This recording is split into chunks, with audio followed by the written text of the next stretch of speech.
اللهم صل على رسوله الكريم. أعوذ بالله من الشيطان. بسم الله الرحيم. السلام علیکم خواتین و حضرات.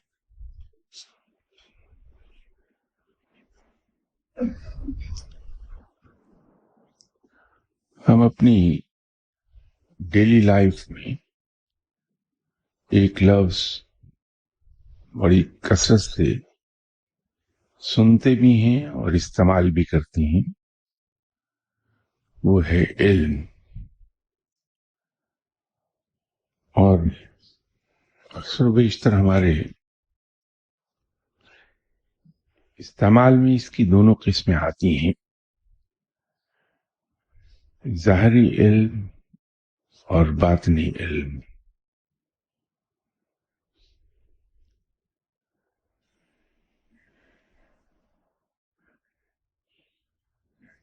علم کی ڈیفینیشنز تو بہت سے درویشوں نے کی، بہت سے اولیاء کرام نے کی. علم باطن کی ڈیفینیشن بھی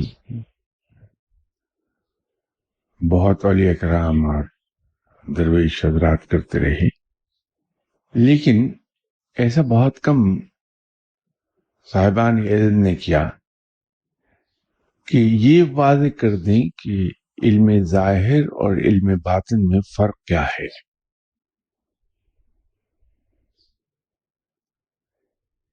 یہ فرق بہت کم اصحاب علم نے بیان کیا.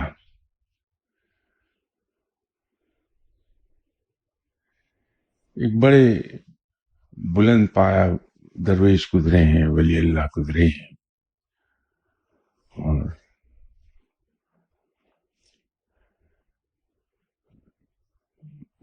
جناب حضرت احمد بن مبارک،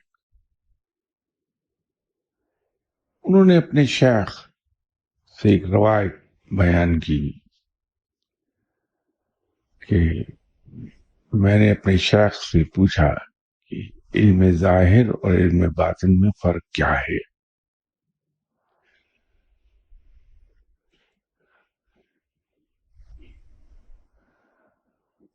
ان کے شیخ نے کمال فرق بیان کیا.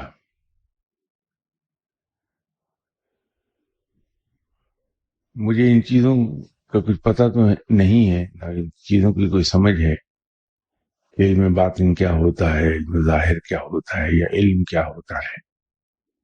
لیکن پھر بھی میرے ذہن میں خیال یہ آیا کہ شاید جناب حضرت احمد بن مبارک کے شیخ سے بہتر اس فرق کو کوئی واضح کر نہیں سکا.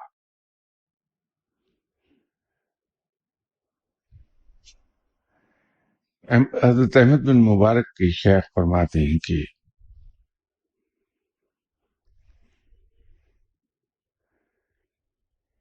علم باطن کی مثال کچھ اس طرح سے ہے کہ کسی نے 100 سطر علم کی تحریر کی ہو، پہلی 99 سونے کے پانی سے تحریر ہوں، اور آخری ایک سطر روشنائی سے، سیاہی سے لکھی گئی ہو. لیکن عالم یہ ہو کہ آخری 100ویں سطر پڑھے بغیر پہلی 99 سطور جو سونے کے پانی سے لکھی گئی ہیں وہ سمجھ میں نہ آئے.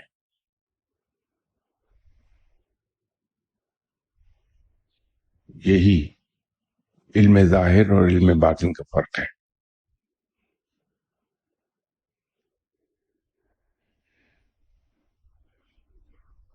پھر جناب حضرت احمد بن مبارک کی شیخ نے اس کو فردر ایلیبوریٹ کیا.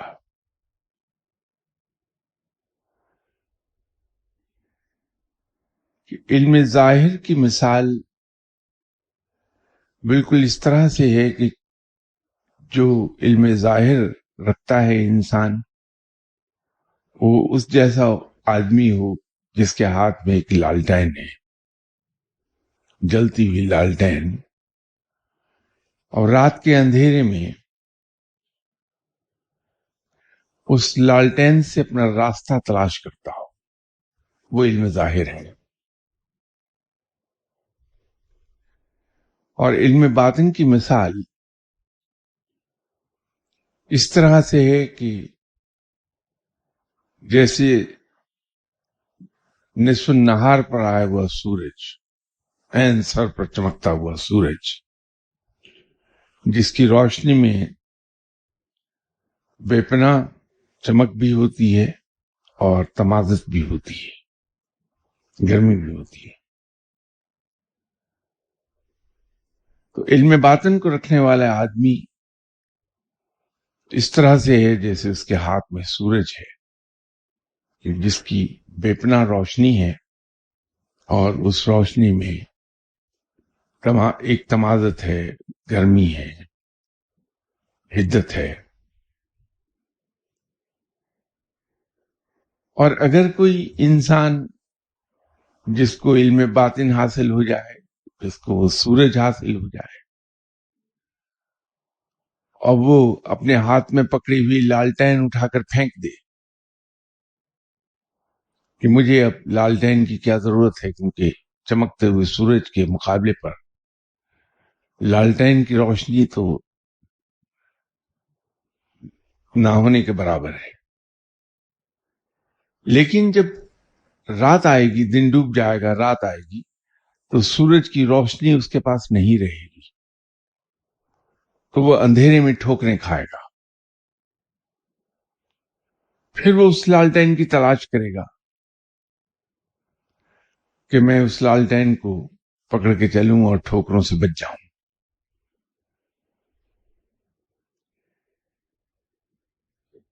ظاہری علم رکھے بغیر علم باطن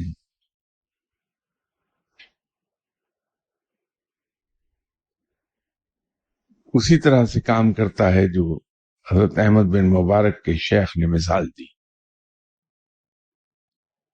تو انسان کے لیے علم ظاہر کا رکھنا اور علم باطن کا رکھنا دونوں ہی اہم ہے۔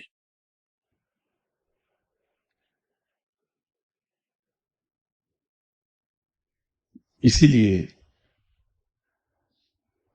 جو شیخ کامل ہیں وہ اپنے شاگردوں کو ہمیشہ یہ کہتے ہیں کہ علم جیسا بھی ہو، جہاں سے بھی ملے اس کو حاصل کر لو، کہ مرد کامل بنے گا ہی انسان اس وقت جب اس کے پاس یہ دونوں علوم ہوں گے۔ لیکن اس کے حصول میں انسان کو بڑا محتاط رہنا پڑتا ہے، کہیں ایسا نہ ہو کہ انسان اپنے انتھوزیزم میں یہ بھول جائے کہ مجھے علم درجہ بدرجہ لینا ہے، وہ انتہائی اوپر کے درجے کے علم کو ہاتھ ڈال دے، تو پھر گمراہی پکی ہے۔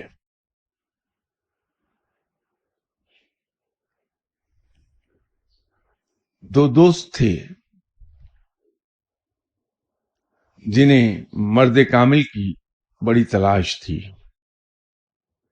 کہ کسی طرح سے کوئی ولی اللہ ملے، ہم اس سے علم حاصل کریں۔ تو جہاں کہیں انہیں پتہ چلتا تھا کہ کوئی درویش بیٹھا ہے، وہاں چلے جاتے تھے، لیکن ان کا مسئلہ حل نہیں ہوا۔ ایک بار خبر ملی کہ ایک بہت دور دراز کے علاقے میں ایک ولی اللہ بیٹھتے ہیں، تو انہوں نے فیصلہ کیا کہ ہم اس ولی اللہ کے پاس جائیں گے۔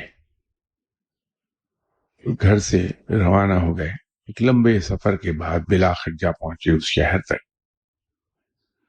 اور وہاں جا کے پتہ چلا کہ وہ جو شیخ ہیں وہ ایک ریسٹوران چلاتے ہیں. ان کی خدمت میں حاضر ہو گئے, ان سے اپنا مقصد بیان کیا. تو فرمایا کہ ٹھیک ہے میاں, یہاں کہیں جہاں تمہیں جگہ ملتی ہے ڈیرے ڈال لو تم بھی. تو یہ وہاں رہنے لگے. تو انہوں نے دیکھا کہ وہ شیخ تمام کام اپنے ہاتھ سے کرتے ہیں.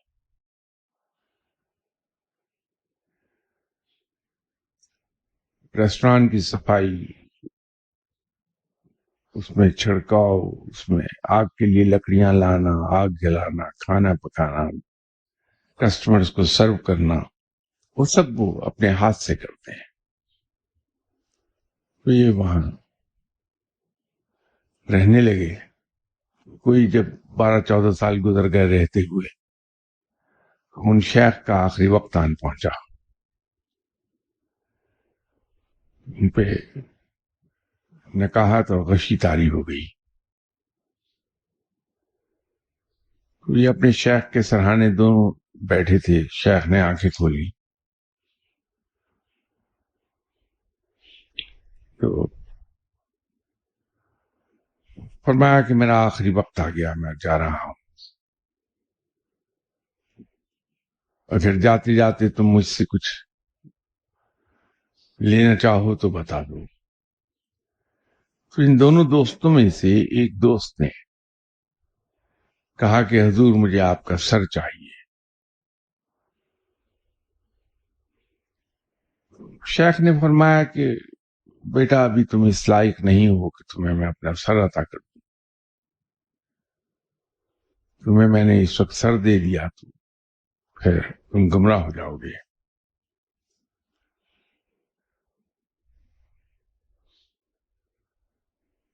اس نے پھر بھی اصرار جاری رکھا کہ نہیں مجھے آپ کا سر چاہیے.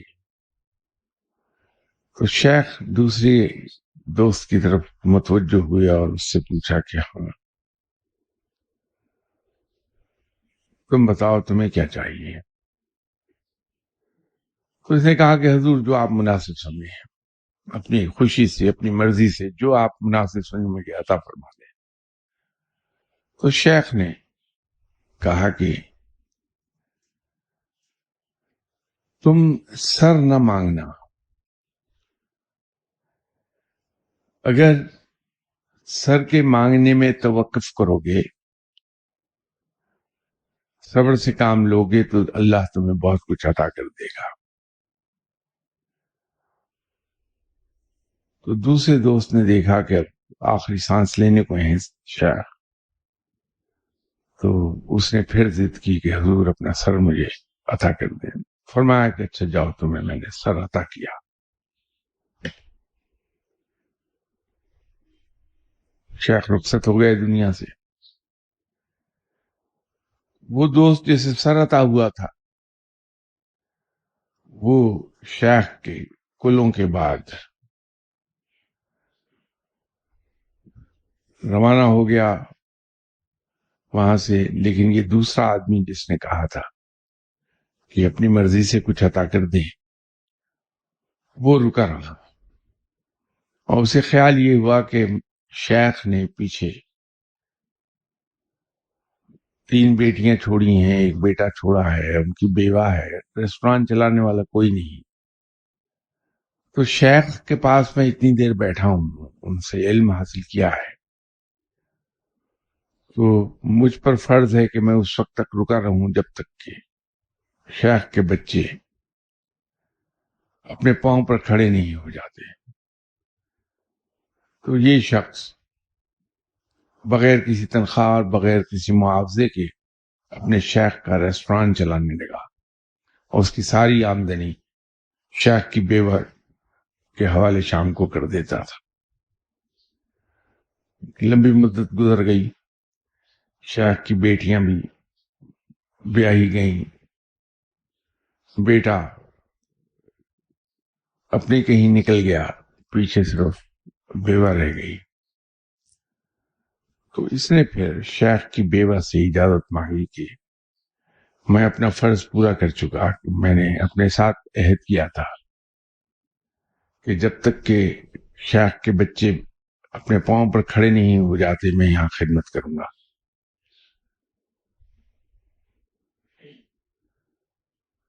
اب مجھے آپ اجازت دیں میں جاؤں. وہاں سے چلے، خیال آیا کہ شیخ کو آخری سلام کرتا جاؤں، معلوم نہیں دوبارہ آ بھی پاؤں گا یا نہیں. آبادی سے ہٹ کر شیخ کی قبر تھی، وہاں گئے، فاتحہ پڑھی اور شیخ سے اجازت مانگی کہ حضور اب آپ کی اولاد بڑی ہو گئی ہے، اپنے اپنے گھروں کی ہو گئی، مجھے اجازت دیجیے کہ میں چلا جاؤں. یہ کہہ کے تو رخصت جب ہوئے 10 قدم گئے تھے تو دل میں خیال آیا کہ پتہ نہیں دوبارہ کبھی شیخ کی قبر پر آ بھی پاؤں گا یا نہیں، میں ایک بار پھر فاتحہ پڑھ لوں. پھر لوٹ گئے قبر پہ، پھر بیٹھے رہے، پھر جانے لگے. پھر یہی خیال آیا تو ہوتے ہوتے اگلا دن آ گیا اور شیخ کی قبر سے جدا نہیں ہو پا رہے تھے. تو نیکسٹ ڈے ارلی مارننگ جب یہ فجر کی نماز سے فارغ ہو کے سلام پھیرا تو پتہ چلا کہ ان کی داہنی طرف حضرت خضر علیہ السلام کھڑے. حضرت خضر علیہ السلام نے کہا کہ تم یہ حرف پڑھا کرو، اور انہیں علم عطا کر دیا حضرت خضر علیہ السلام نے.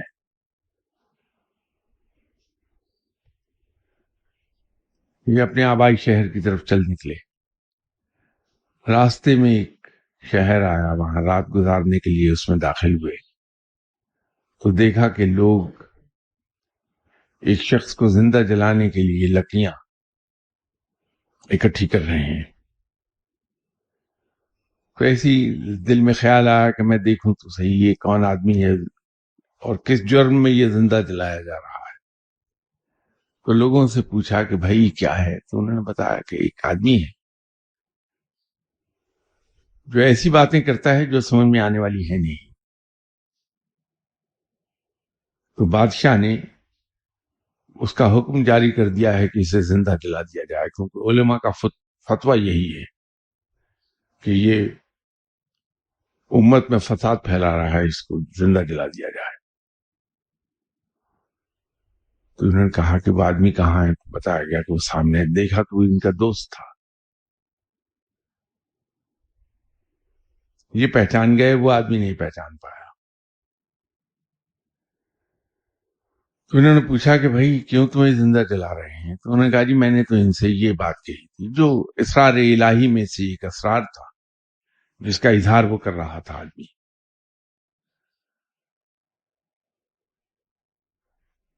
تو انہوں نے پوچھا کہ تم نے یہ بات کیوں کہی، یہ تو کہنے کی تھی نہیں کسی سے. تو انہوں نے کہا میں انہیں چاہتا تھا کہ ان کو ان چیزوں کا علم ہو. تو یہ لوگوں کی طرف مڑے اور کہنے لگے کہ اس شخص کو جلانے نے یہ ظاہر نہیں کیا کہ یہ میرا پرانا دوست ہے. میں بادشاہ کے پاس جا رہا ہوں اور امید ہے کہ بادشاہ اس کی زندہ جلا دینے کی سزا مؤخر کر دے گا، کالعدم کر دے گا. اگر تم میں سے کسی نے جلایا تو نتائج کا خود ذمہ دار ہوگا. بادشاہ کے حضور چلے گئے، جا کے بادشاہ سے بات کی کہ اس طرح آپ نے ایک شخص کو زندہ جلانے کی سزا دی ہے. اس نے کہا کہ ہاں وہ شر کا باعث بن رہا تھا بندہ، اور علماء سے میں نے اس کے بارے میں دریافت کیا تھا. وہاں دربار میں علماء بھی بیٹھے تھے. تو انہوں نے بادشاہ سے کہا کہ حضور کسی شخص کی کہی ہوئی بات بذات خود امپورٹنٹ نہیں ہے،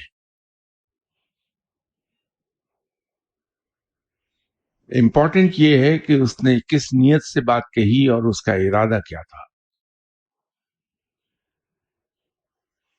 اس شخص کو سزا دینے سے پہلے ہم پر لازم ہے، انصاف کا تقاضا ہے کہ ہم اس سے اس کی نیت اور اس کا ارادہ پوچھیں. پہلے اس سے نیت پوچھی جائے اور پھر اس کا ارادہ پوچھا جائے. بادشاہ نے علماء سے کہا کہ کہیے، انہوں نے کہا جی یہ شخص صحیح کہتا ہے، بالکل انصاف کا تقاضا یہی ہے. فوری طور پر تو آدمی کو بلوا لیا گیا جسے زندہ جلایا جا رہا تھا. اس سے پوچھا تو اس نے بیان کر دیا کہ میری نیت تو کچھ بھی نہیں تھی، میں تو یہ چاہتا تھا کہ لوگوں کے علم میں اضافہ ہو. یہ ایک ایسی بات ہے جو کسی کے علم میں ہو نہیں سکتی. میں نے مشاہدہ کیا اور وہ میں نے بتا دیا. تو جب نیت اور ارادے کا علم ہو گیا تو بادشاہ نے اس کی سزا ختم کر دی، اسے آزاد کر دیا.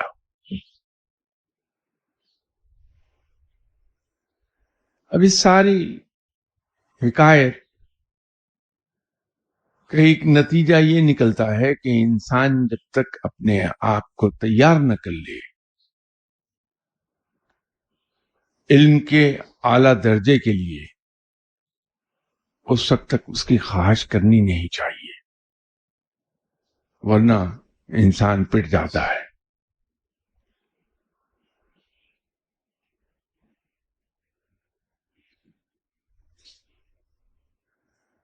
اور وہ جو شخص علم کی بنیادوں سے علم کو حاصل کرتا ہے، جیسے ہم مکان بناتے ہیں تو سب سے پہلے زمین خریدتے ہیں، اس کا ایک نقشہ بناتے ہیں یا بنواتے ہیں، اور پھر بنیادوں کی کھدائی کر کے اس میں بنیادیں ڈالی جاتی ہیں. آپ میں سے جن حضرات کا تجربہ ہے گھر بنانے کا، انہیں بخوبی علم ہوگا کہ انسان کا میکسیمم ٹائم اور میکسیمم پیسہ فاؤنڈیشنز بنانے میں لگتا ہے. ایک بار جب فاؤنڈیشنز بن جائیں تو اس پر عمارت تیزی کے ساتھ کھڑی ہونے لگتی ہے. تو پھر بنیادیں جب بنا لیتا ہے انسان تو اس پر عمارت کھڑی کرتا ہے. بنیادیں جتنی مضبوط ہوں گی اتنی منزل میکسیمم اس کے اوپر تعمیر ہو سکتی ہیں.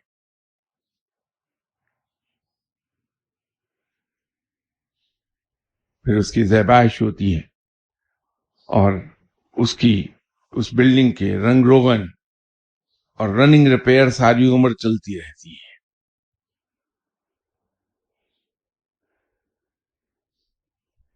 تو جب تک کہ انسان اعلی درجے کے علم کو حاصل کرنے کی فاؤنڈیشنز نہ بنا لے،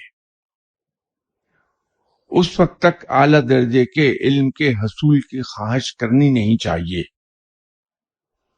کہ انسان سب کچھ کھو دیتا ہے.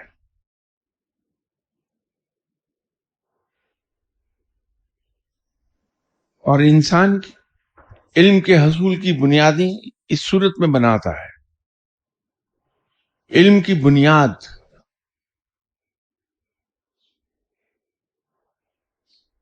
اس وقت بنائی جاتی ہے، یا علم کی بنیاد اس فعل کو کہا جائے گا کہ جب انسان اپنے رویوں، اپنے behaviours and attitudes towards life and one's attitudes and behaviours towards others, ان کو سنت کے مطابق نہ کر لے، بنیاد بنتی نہیں. بنیاد ڈالی ہی اس صورت میں جاتی ہے کہ انسان سنت پر انسانی حد تک عمل کرنے لگے. بحیثیت انسان ہمارے اندر بہت سی کمزوریاں ہیں، خامیاں ہیں.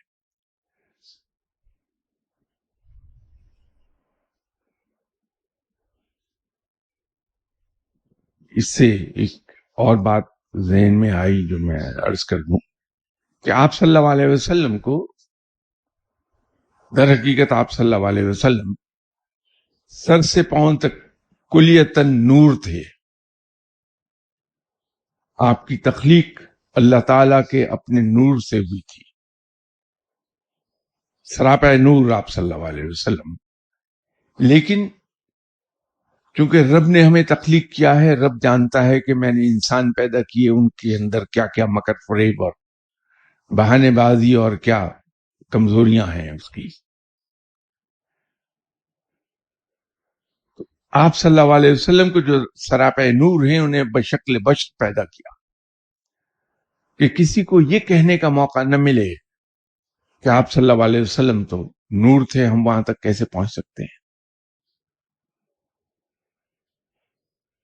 اپنے محبوب صلی اللہ علیہ وسلم کو رب تعالیٰ نے ایک عام انسان اور بشر کی سی زندگی عطا فرمائی، اور آپ صلی اللہ علیہ وسلم نے ایک عام انسان کی سی زندگی بسر کی ہے. لیکن آپ صلی اللہ علیہ وسلم نفس کی خواہشات سے پاک تھے. وہاں انسانی کمزوریاں نہیں تھیں، انسانی کمزوریوں سے پاک کر دیے گئے تھے.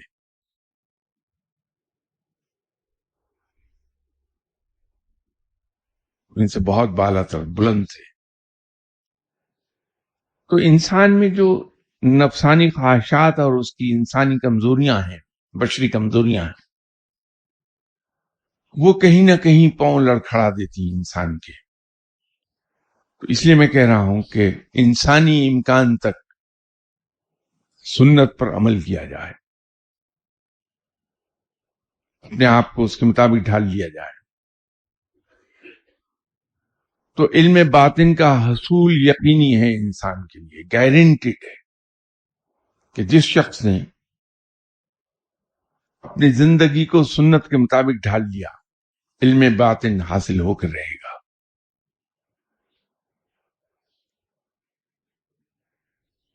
وہ فاؤنڈیشن ہم لے کر لیں، اس کے بعد ہم علم کے اعلیٰ درجے، ان کی خواہشات پالیں دل میں. جو انسان بنیادیں بنانے سے لے کر علم کی عمارت کی پینٹ اور اس کی ڈیکوریشن تک کا سفر خود طے کرتا ہے،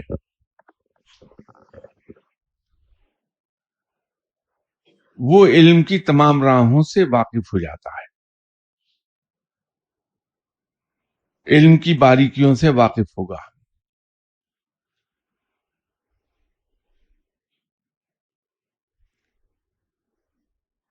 یہ بالکل ایسا ہے کہ کوئی آدمی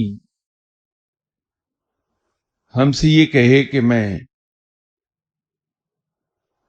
گجرانوالہ جا رہا تھا تو راستے میں اتنے کلومیٹر کے بعد ایک پیٹرول پمپ آیا. تو جو آدمی اس راستے پر کثرت سے سفر کر چکا ہے، وہ فی الفور اسے کہہ دے گا کہ ہاں فلاں کمپنی کا پیٹرول پمپ ہے، اس میں اس طرح سے ایک ٹرک ڈرائیور ہوٹل بھی بنا ہوا ہے، اس کا کھانا اچھا ملتا ہے، برا بند جو بھی ہے. یہ صرف وہ بتا پائے گا جو ان راہوں سے بخوبی واقف ہوگا. اگر میری طرح کا انسان ہے تو وہ منہ کھول کر سنتا رہے گا کہ دوسرا آدمی کیا بات کر رہا ہے. تو علم کی باریکیوں سے واقف ہونا بڑا ضروری ہے.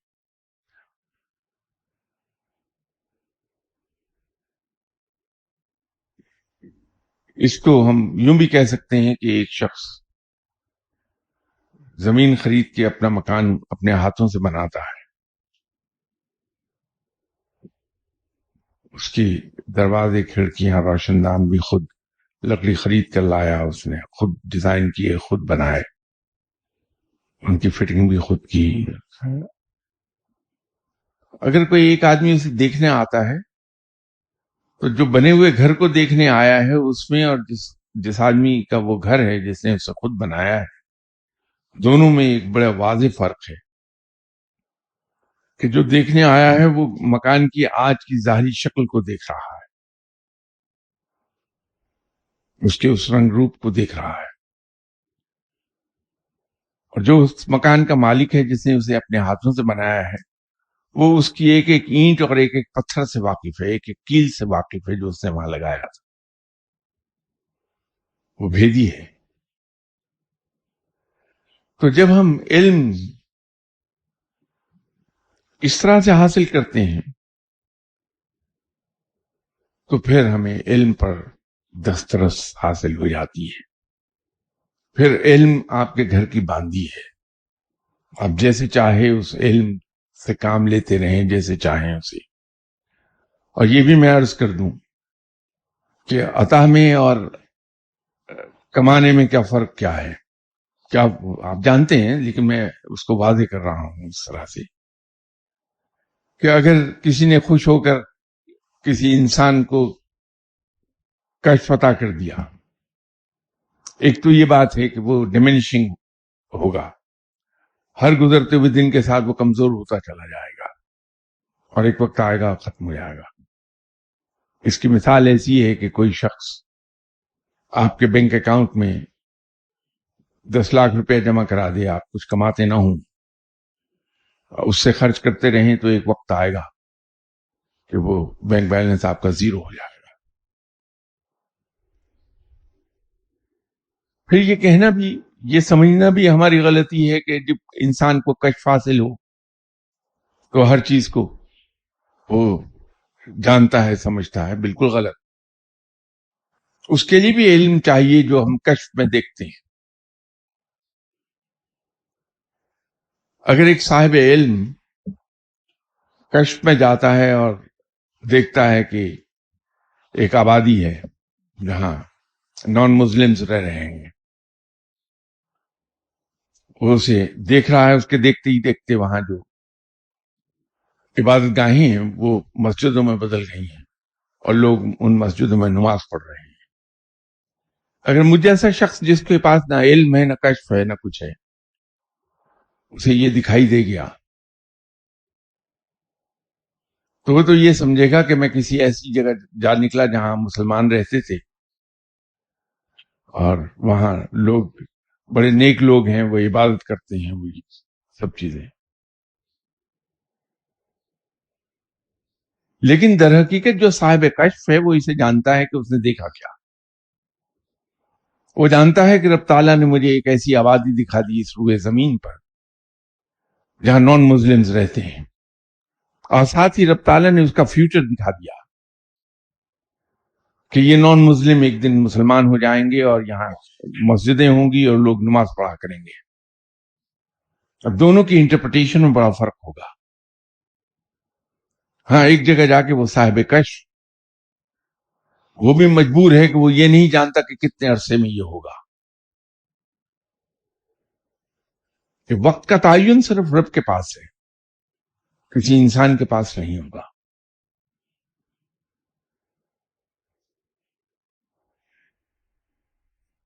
ہمیں علم حاصل ضرور کرنا چاہیے، اس کی حصول کی خواہش بہت لائق تحسین ہے، کہ اپریشیٹ کیا جانا چاہیے کہ ایک شخص علم حاصل کرنا چاہتا ہے، لیکن اس کے حصول کے لیے بنیادیں تیار ضرور کیجیے، ادروائز انسان مار کھاتا ہے.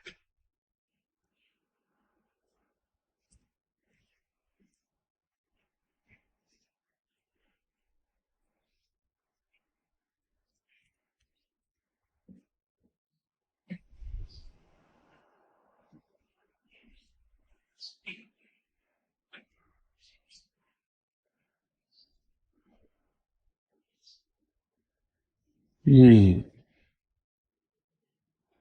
کسی صاحب نے پوچھا ہے کہ امر الہی کیا ہے.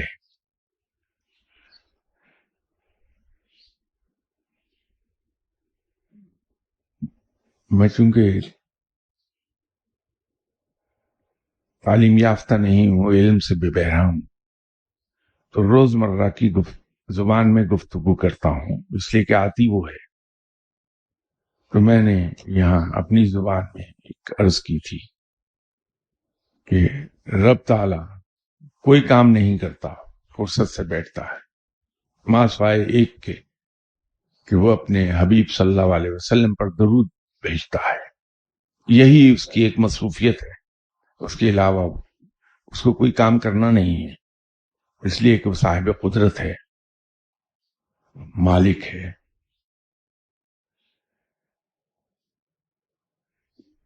وہ جس کام کا سردرد ہونا چاہتا ہے کہ یہ کام ہو جائے، وہ صرف سوچتا ہے اور وہ کام ہو جاتا ہے. وہ ایک لفظ کن کہتا ہے اور کائنات وجود میں آ جاتی ہے.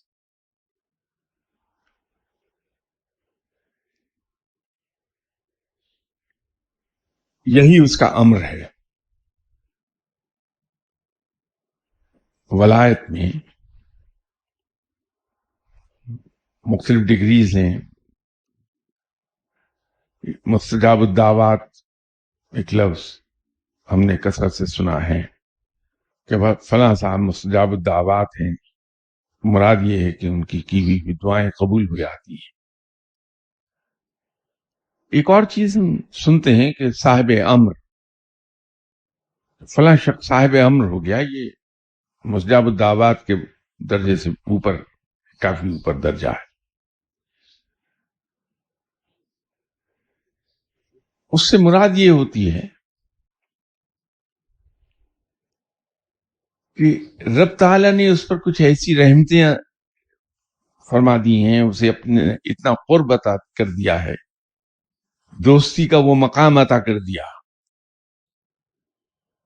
کہ جہاں وہ جو کہہ دیتا ہے رب تعالیٰ وہ کر دیتا ہے.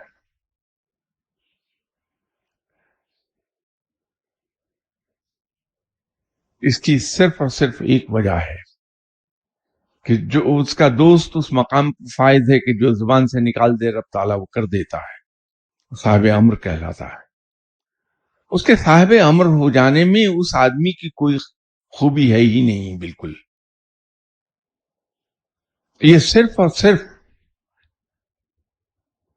رب تعالیٰ کی شان ربوبیت اور شان رحمانیت ہے کہ رب اتنا شرم والا ہے، اتنا حیا والا ہے، اتنا وزادار ہے، رب اتنا متواضع ہے کہ اس کی یہ شان گوارا ہی نہیں کرتی کہ اس کا دوست ایک بات کہہ دے اور وہ نہ ہو.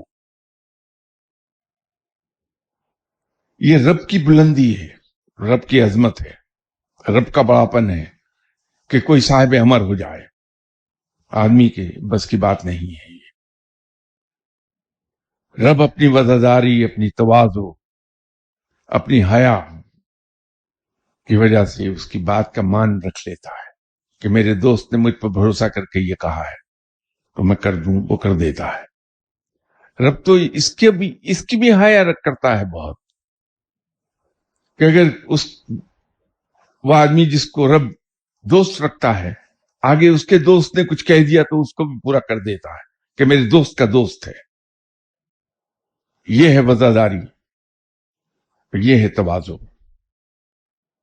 تو یہ صاحب امر اسی سے اس کو ڈیرائیو کیا گیا ہے کہ رب جو کرنا چاہتا ہے اس کو صرف سوچتا ہے، کہہ دیتا ہے، وہ ہو جاتا ہے. وہ امر الہی ہے.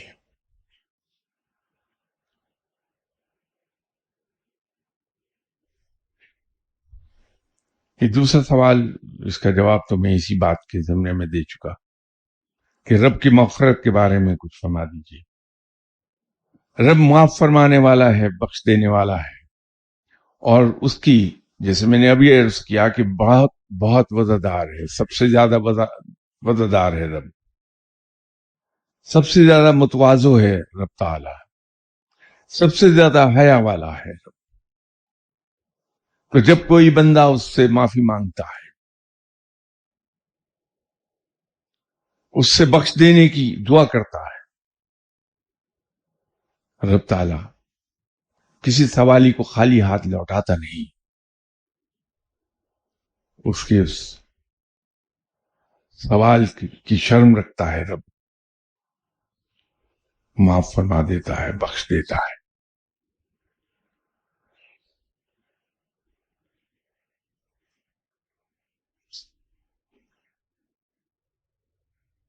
ان کا اگلا سوال یہ ہے کہ رب تعالیٰ کی بے نیازی کیا ہے؟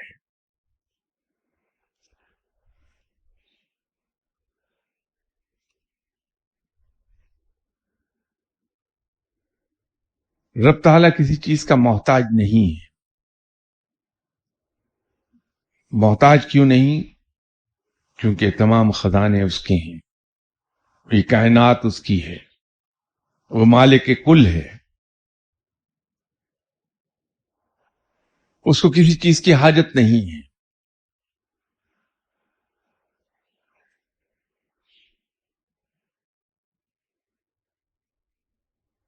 اس کو نہ کسی نے جنم دیا ہے اور نہ کسی کو اس نے جنم دیا ہے، وہ اس سے بھی بے نیاز ہے۔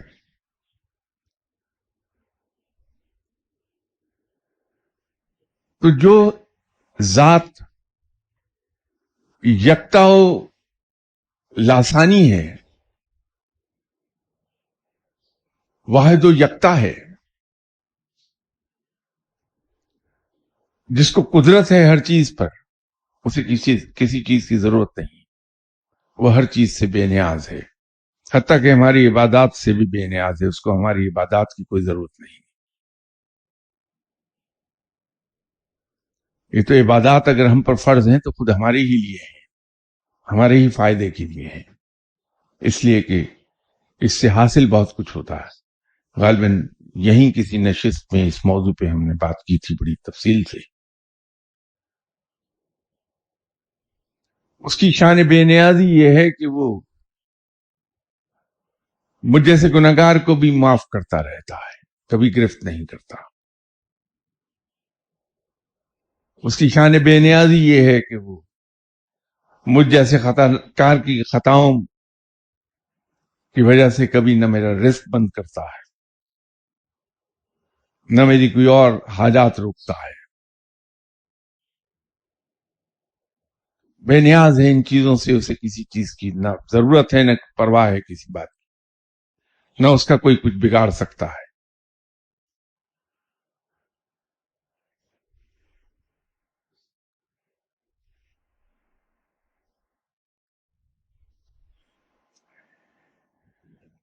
ملامت کے حد تک صحیح ہے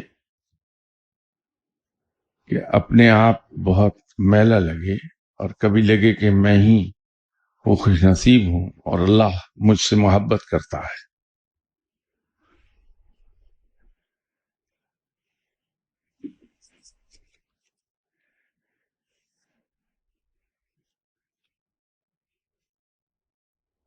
اگر آپ کسی چھوٹے کمرے میں کے درمیان کھڑے ہو جائیں اور اپنے آپ کو دیکھیں تو لگے گا کہ میرا قد بہت لمبا ہے،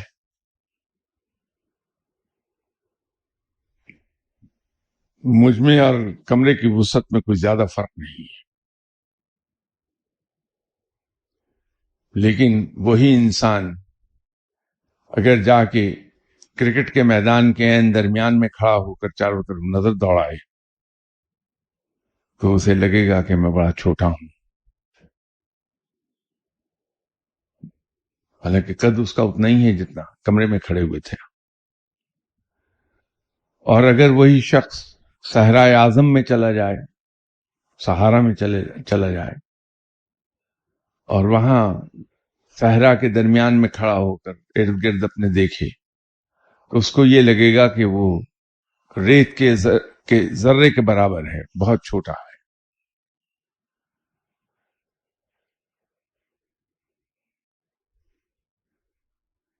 جو انسان میں بلندی آتی ہے، اس کی وہ زینے چڑھتا جاتا ہے، جو اس کو علم حاصل ہوتا ہے اس کی نظر میں وسعت آتی ہے، اور جو نظر میں وسعت آتی ہے اس کو اپنا آپ چھوٹا لگنے لگتا ہے، کیونکہ وہ پھر اپنی ذات کو اس وسعت کے تناظر میں دیکھتا ہے جو اس کی نگاہ میں پیدا ہو گئی ہے، اور یہ نگاہ کی وسعت صرف علم سے آئے گی.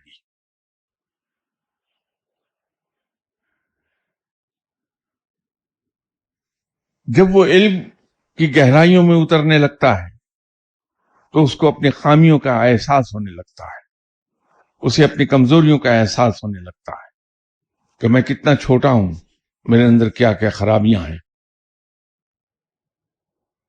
تو جب وہ علم میں ڈوبا رہتا ہے تو اس کو اپنی ذات بہت میلی لگتی ہے.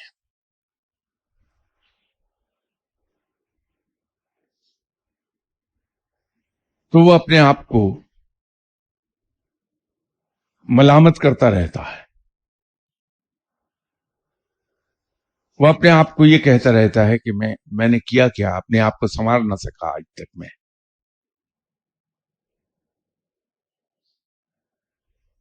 تو یہ ملامت اسی درجے کی ہونی چاہیے.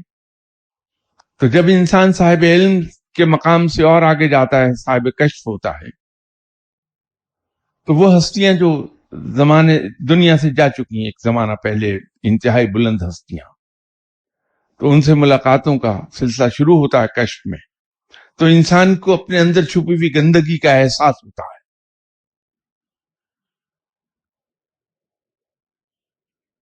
تو وہ احساس اس کی زبان سے نکلواتا ہے کہ میں بہت گناہگار شخص ہوں. ملامت یہاں تک کی جائز ہے.